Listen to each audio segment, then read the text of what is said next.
Okay, this is on proving angle relationships, and a lot of what this is we have done with segments.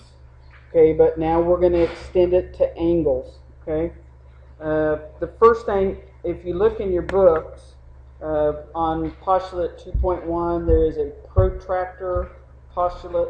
Everybody take a minute and go to section 2.8 on your iPad. Okay. Nope. Just go to your table of contents and go to 2.8, section 2.8.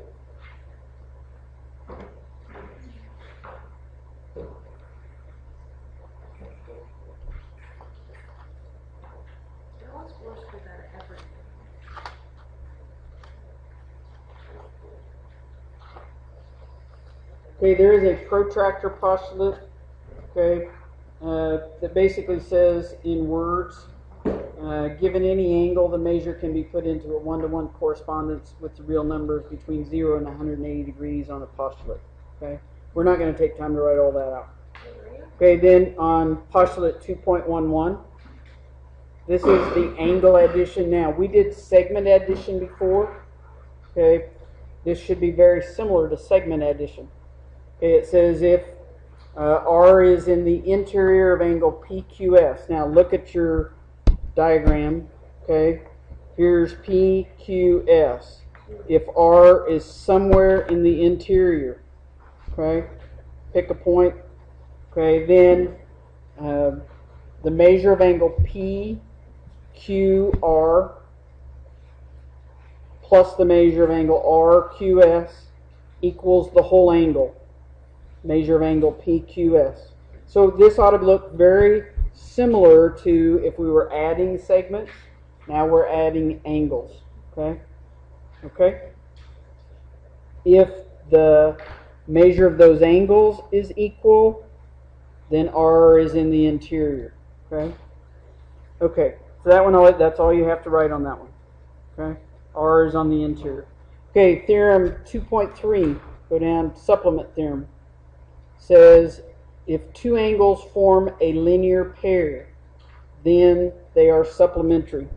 Okay, on this one, draw a line like this.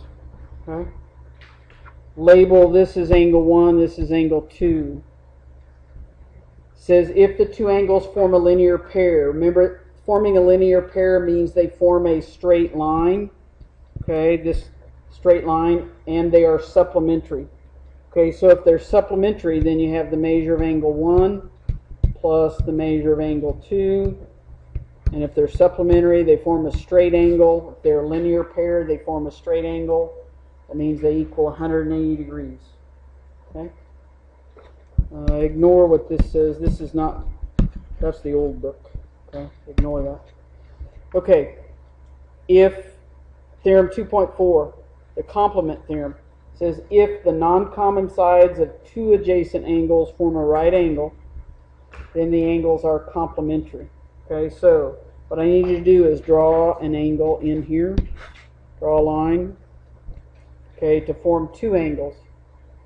Okay, it says if the non-common sides of two adjacent angles form a right angle. So that would be like this one and this one. Okay, if they form a right angle, and usually in the book, the author is going to use that symbol. Label this as angle 1 and label this as angle 2. Okay, then the angles are complementary. So that means the measure of angle 1 plus the measure of angle 2. If they're complementary, they add up to 90. Okay, so that's called, and when you're doing these, you ought to look at the names. Supplement theorem, complement theorem.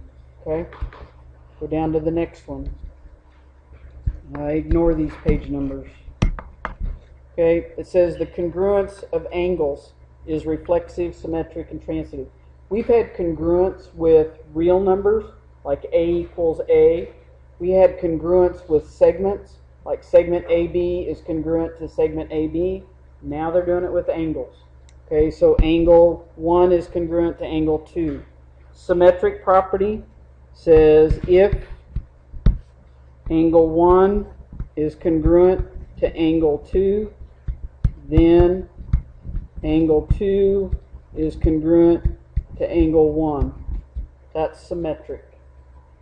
And it's like we had in real numbers. If A equals B, then B equals A. Okay? Transitive says if angle 1 is congruent to angle 2 and angle 2 is congruent to angle 3, then angle 1 is congruent to angle 3. Okay, it's just like transitive in real numbers. In real numbers it said if A equals B and B equals C, then A equals C. Same idea, but we're doing transitive as far as angles. Okay, we're switching over to angles in this section. Okay, then there's another theorem, 2.6. This one you need to write down. Theorem 2.6 says angles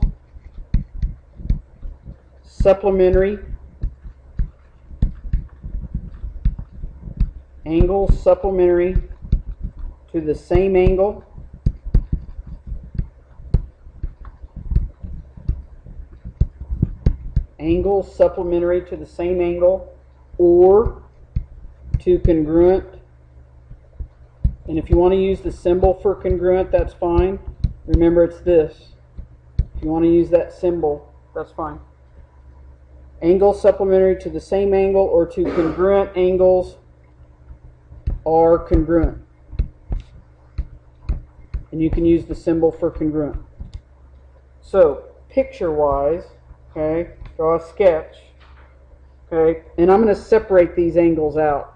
Draw an angle similar to this and label that angle 2. Okay. Yep, that's just angle 2. Okay, this angle right here, the angle 2. Okay, separate it. Label this one as angle 1.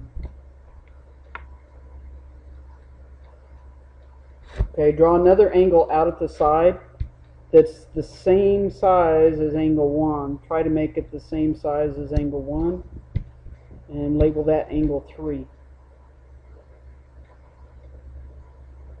Okay, so if angles supplementary to the same angle or to congruent angles are congruent. So if the measure of angle 1 plus the measure of angle 2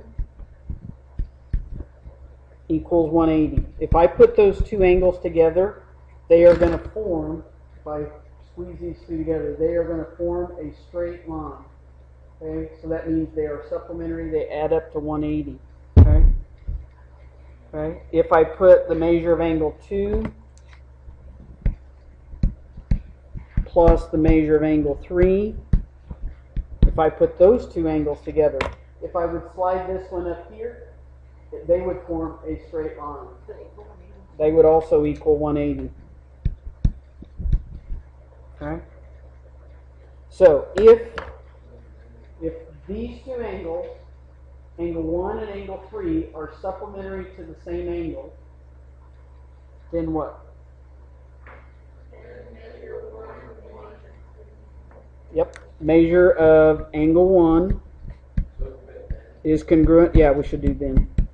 Thanks. The measure of angle 1 is congruent to the measure of angle 3. Okay, good. Okay, any questions on that one? Okay, now we need to go to the back. Go to the back page. Theorem 2.7. Okay, Theorem 2.7. You got to write this one in. It says angles, and you ought to be able to guess. If this one was supplementary, what's the next one going to be? Complementary. Okay, angles complementary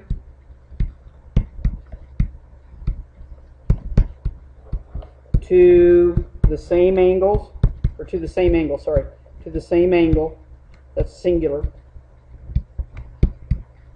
or, okay, angles complementary to the same angle, or to, let's use the symbol, congruent angles are congruent. Okay, so let's do a picture. Always much better with a picture. Let's do picture similar to this. Let's make this angle 2. It's as close to straight as I could get. Yeah, it's close. And I'm labeling this angle 1. Okay, and I'm labeling this. Just separate them. Pull them apart. Okay. Now, what I did was I tried to draw those so that when you put these two together, it formed, if I would slide this in, it would form a straight angle, a 90-degree angle. Okay? So is 3 like way smaller? No, 3 and 1 ought to look the same. Okay? So, if the measure of angle 1 plus the measure of angle 2 equals 90. If you slide those two together, you get 90. And the measure of angle 2 plus the measure of angle 3, if I slide those two together, I tried to do it, you slide this 3 over, this would form a 90-degree angle. Okay? So then 1 and 3. So then, measure of angle 1 is congruent to the measure of angle 3. Yep, angle 1 is congruent to angle 3. You actually should, you guys, I think I'm going to go back and correct this. I think this should not say measure. This should just be the angles are congruent. The measures would be equal, the angles would be congruent. Take out the M on those and the M on this one. So we accidentally wrote it in. Yeah, just I would just correct it or write it outside. Okay. So on base 2.6. Yeah. Because normally it would be like segments. Put the measures are equal, but their angles are congruent. So just take out the M's on those two. Just on 2.7 and 2.8, or 2.6 and 2.7. Those are the only ones. 2.6 and 7. Okay, vertical angles theorem. Okay. We already have done vertical angles. Remember vertical angles formed by two intersecting lines? Okay, this theorem says if two angles are vertical angles,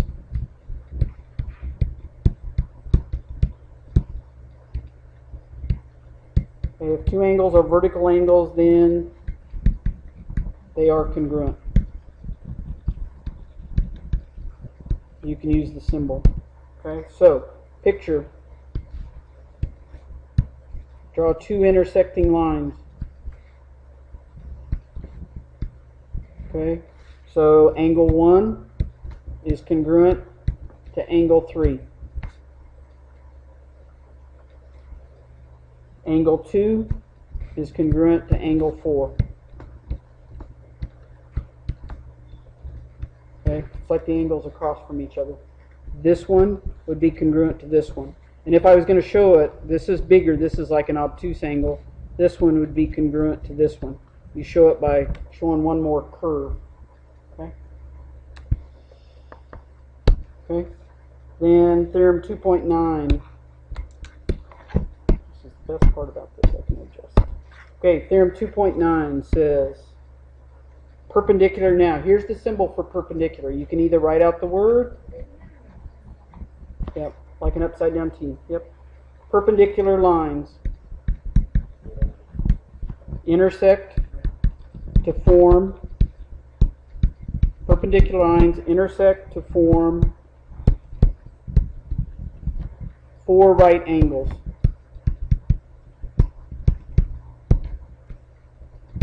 Okay. Some of these are things you already know. They're just writing it in a theorem, so that means you can use it in a proof. Okay, theorem 2.10 says all right angles are congruent. All right angles are, and just use the symbol for congruent. Right? Because they're all 90 degrees. They're all congruent. Theorem 211 says perpendicular lines form congruent adjacent angles. Perpendicular lines form congruent adjacent angles. So, you know, if you have perpendicular lines, this angle is adjacent to this angle. They are congruent. This angle is adjacent to this angle. They're congruent. They are all adjacent. Remember, they have to be like this, congruent to this one. Okay. Okay. Theorem 2.12 says if two angles are congruent and supplementary.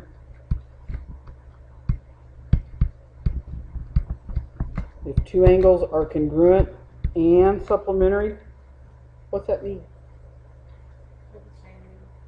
So what are they? 90. They're right angles, right? If two angles are congruent and supplementary, then each angle is a right angle.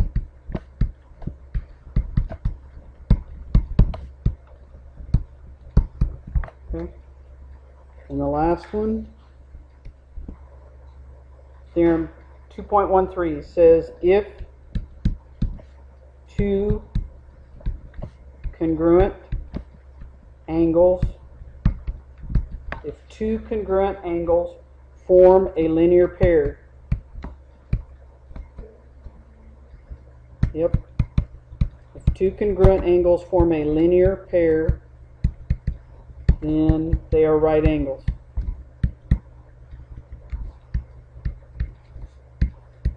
Okay. So if you have something like a straight line and two congruent angles, okay, and they form this linear pair, then that means they have to both be right angles. Okay. Okay, now this is 2.8.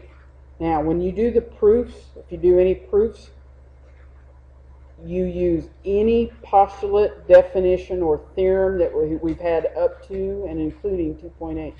So you can use your notes and look back in each section if you need to, or that PDF file I sent to you is it has everything in chapter 2 that we've had listed all like on the page. So you either use your notes, okay?